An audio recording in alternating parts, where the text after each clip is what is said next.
Namaste, it's Gayatri Dasi again for an ASMY cooking class.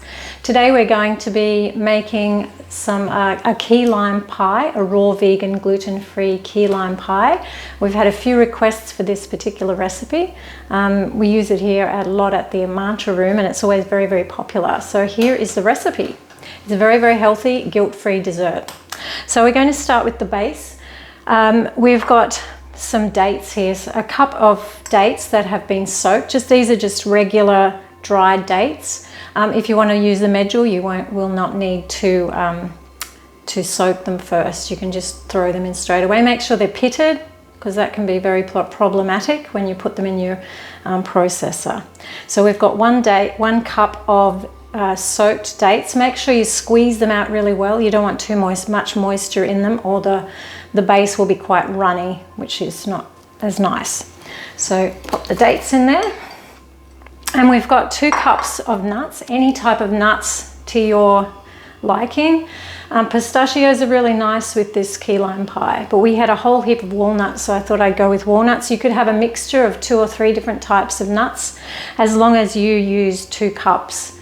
And I wouldn't go for like Brazil nuts or hazelnuts in this particular recipe, because it doesn't really go with that key lime flavor. So you want some more subtle flavored nuts. So that's why pistachios are probably good.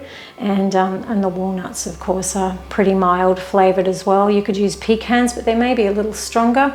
But whatever you like, any type of nuts, just 2 cups. We're going to put the lid on here.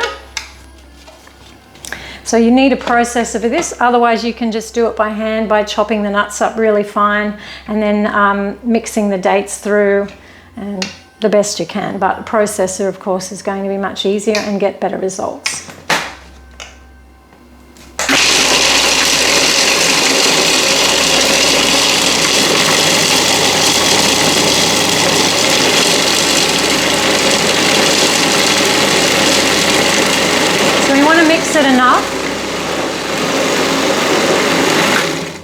So we want to process it enough so that the mixture starts to stick together, it starts to bind together. I actually like the base a little bit crunchy, so I don't like to process it too much. If you over process it, it'll go really it'll go more like dates. So you want a bit of crunch to your base.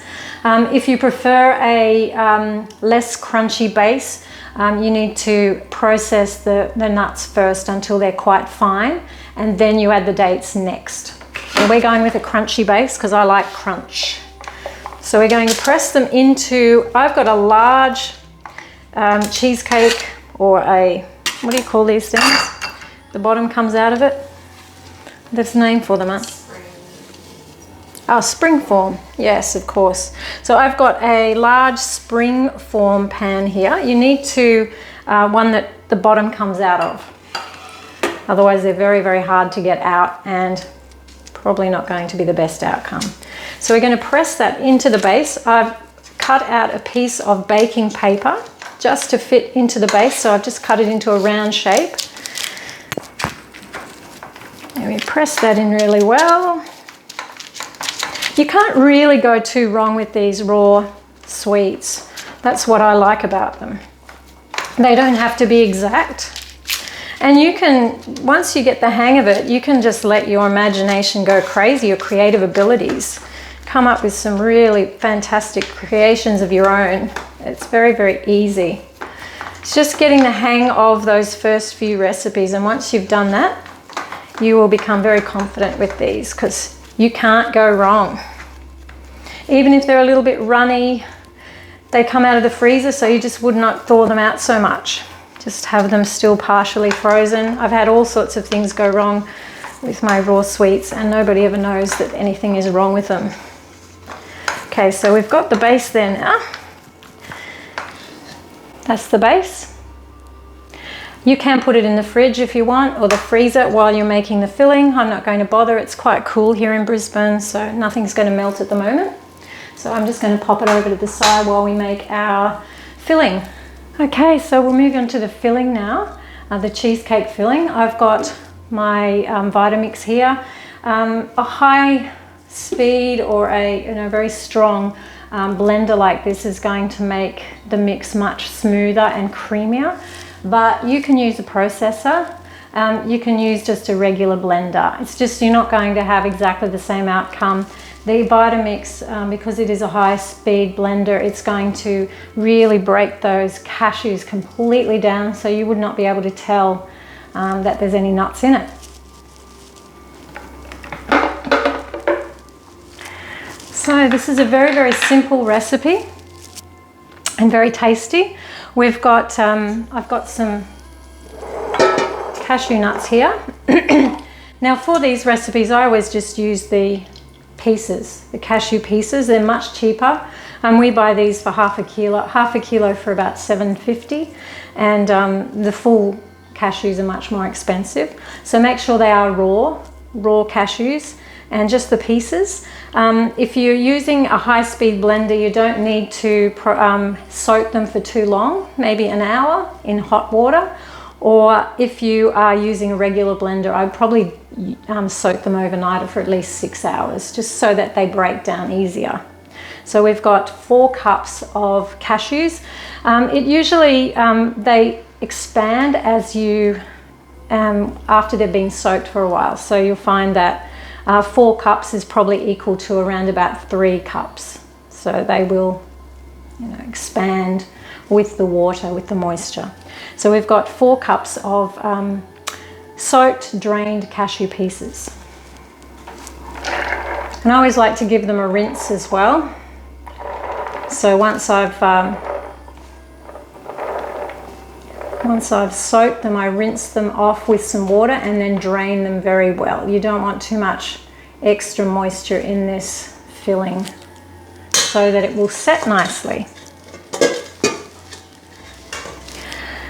And then we have 3/4 of a can of coconut cream. The Coles one's good, and I also find the Aldi one's the best. So we're doing a double mix here because I want it nice and high. Just depends how you like your cheesecakes, but I think they're quite spectacular when they're quite a high cheesecake. Of course, you won't need as big a slice, but then again you might, because it's very delicious. But these desserts are really filling, so you're probably not going to be able to eat too much of them. We've got some maple syrup, around about a cup of maple syrup.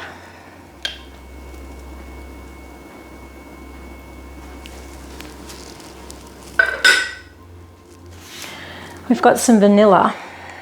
I've already measured the vanilla out, so about 2 teaspoons of vanilla. A little bit more if you like the vanilla-y flavour. We've got the zest of 2 limes. Limes are very expensive at the moment. So maybe when they're in season you can zest them and put them in the freezer. We've got some lime juice. Now we've got the juice of 6 limes here, which isn't very much. Limes are quite small, the ones we're using anyway. And we're going to pop in a cup of coconut oil. Now, important that you use the coconut oil in these particular desserts, because the oil is what actually sets the dessert. So we've got a cup of oil in there. Can't really taste the coconut oil though, it's not a very strong flavour. Okay, and then we're going to put the lid on here.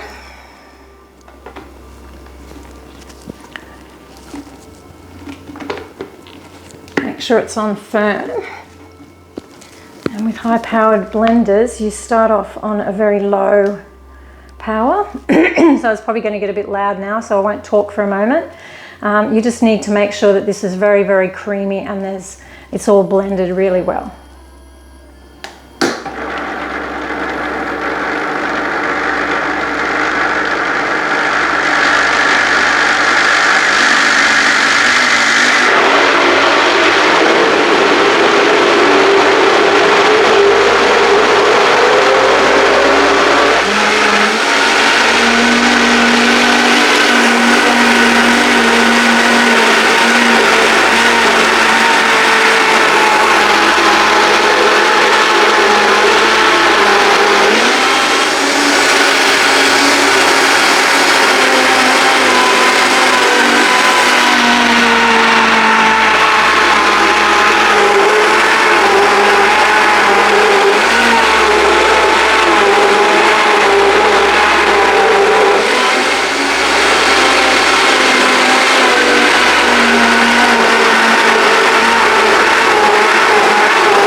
It's looking pretty creamy now. What I would do next is to just give it a little try, just to make sure, because sometimes the limes can be very, very bitter. It just depends on the lime season. It is not lime season at the moment, obviously. They were $2 something per lime, so obviously not in season. So just taste to make sure. If they are very bitter, you'll just need a little bit more maple syrup.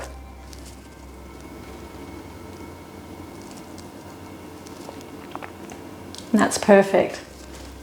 If you like your key lime pie a little bit more bitter, you could put more of the lime zest in there. But I personally don't like a real bitter key lime pie, so I only use the zest of one lime. But some people I know use 3 limes, the zest of 3 limes. They like that flavour. With the maple syrup, you don't have to use maple, but I find the maple works better in these desserts. But you can use rice bran syrup, or there's any number of liquid sweeteners. You could use anything really, but I just find that I get the best results with the maple, and I think it's a nice subtle flavour as well. It doesn't overpower and it's not overly sweet. Okay, so we've got our base now. We're going to tip this in. Hang on a sec, where's my spatula? Come.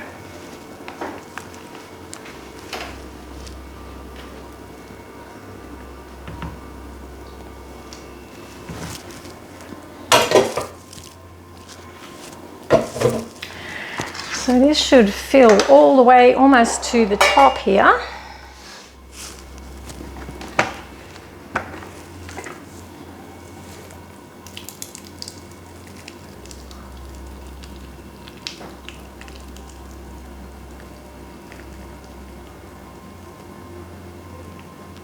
Perfect amount.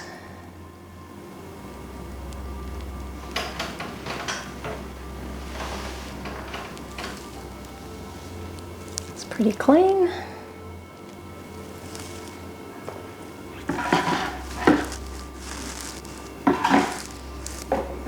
So there we have our key lime pie ready to go into the fridge. You'll probably need to set this overnight. You can put it in the freezer if you want to speed things up a bit, probably only a few hours in the freezer. But I've found that if you pop them in the fridge rather than the freezer, they're creamier. Once they go in the freezer, they're not quite as good. And but they do freeze well, up to 3 months in the freezer. So what I would do if I was going to freeze it, I would set it and then I would cut it and then put it back in the freezer for long-term freezing. Otherwise, we're going to set this now in the fridge overnight, and I will be back tomorrow to show you the finished product. So thank you, and I'll see you tomorrow.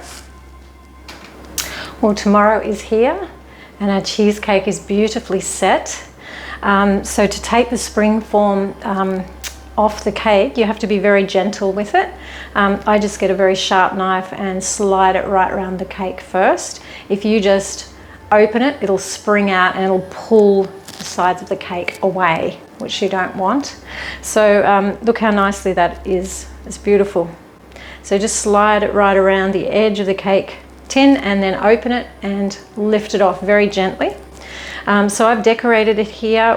I've got half lime halves around the outer edge, and so we've got pistachio nuts next ring, and then we've got a ring of shredded coconut, and I've just put a little bit of lime rind in the center area, and I've cut the lime, but just cut to the middle through one cut, and then you open it out and sit that on the top. It gives it a bit of height, but it's not easy to cut with that on there, so that's just for decoration. We will put that on the plate for our when we put the cake on. So I've got 16 segments here. I think 16 pieces is pretty good. You could go 12 if you want, but 12, they're pretty big pieces and it's very rich. So most people, I think, would probably be happy with a 1/16 of this cake. So when you think about that, 16 pieces, it's not a really expensive cake. 16 pieces is a lot. So we'll cut with this. I find this sort of chopper is best. You can get these from the Chinese grocers, but this is Kiwi brand, made in Thailand. Thais use these. So we're going to, how I usually cut it is to cut right through the center. So just make sure you get right through the middle. But, and then I cut the other half the other way. So you cut it into quarters, and then you would cut half of that quarter and then half and half. So you get 4 pieces out of each quarter. But because we're not ready to serve this at the mantra room, I'm going to leave it whole and just cut 1 wedge, just so you can see how nicely it cuts.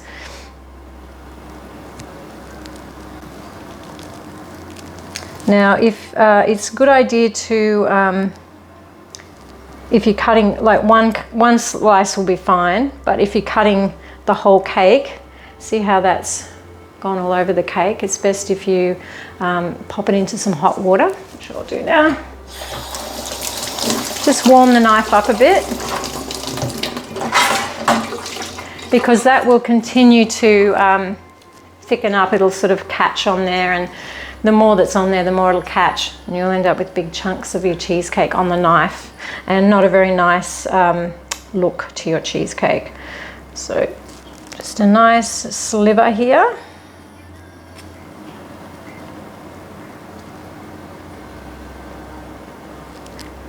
Okay, so make sure you cut right through the base, and I'm just going to use a knife to get that out because it's quite a thin slice. So the first one is always the hardest. Make sure you get underneath the cake itself. Get the, you want to get the base of the cake, but you don't want to get the baking paper.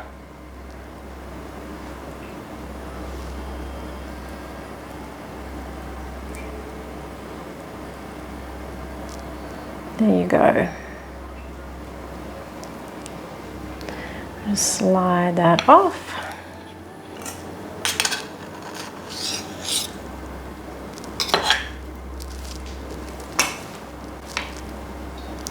And then you have a delicious key lime pie. I'm going to give it a little try.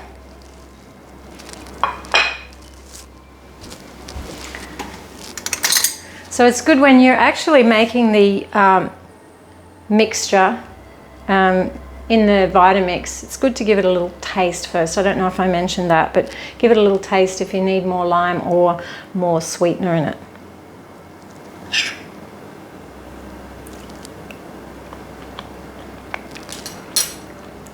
It's perfect. Just the amount of lime juice, just the amount of rind without it making the cake too bitter. The topping is good as well, and it's got this really, really creamy texture. So I hope you enjoy making key lime pie.